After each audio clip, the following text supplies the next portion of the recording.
قرآن کریم میں نصارہ کا شرک مشرک ہونا واضح طور پر کہا گیا، قالت الیہود عزیر ابن اللہ، اور لیکن ہم ان سے تعلقات یا نصارہ کا شرک کہاں ثابت کیا گیا ہے؟ مسیح ابن اللہ بتائیں نا، پڑھیں۔ قالت الیہود عزیر ابن اللہ وقالت النصارى مسیح ابن اللہ۔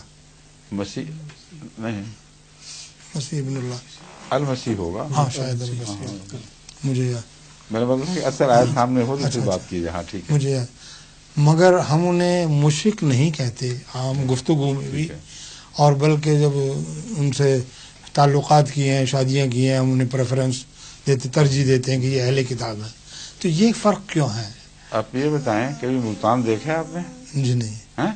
کبھی کبھی اجمیر شریف دیکھا ہے؟ نہیں جی، وہاں بھی نہیں۔ دہلی کے بہت کبھی سارے، دہلی دیکھا ہے؟ ہاں دہلی کے تو بہت سارے، ہاں دہلی کے مزار دیکھے ہیں؟ جی ہاں، وہاں لوگوں کو سجدے کرتے جی دیکھا ہاں، ہے؟ جی ہاں، تو وہ شرک نہیں ہے؟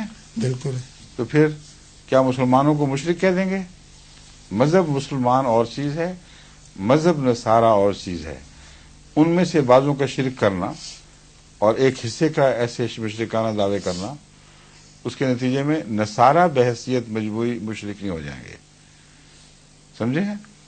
کیونکہ ان میں سے خدا پرستوں کا بھی ذکر فرما رہا ہے قرآن کریم، انہی نصارہ میں سے کہ جو خدا کے ذکر کے ساتھ جن کی آنکھیں بہنے لگتی ہیں جی اور روحیں سجدہ یعنی اس قسم کا مضمون نصارہ کی تعریف میں بھی بیان ہوا ہے، جو خدا والے لوگ ہیں۔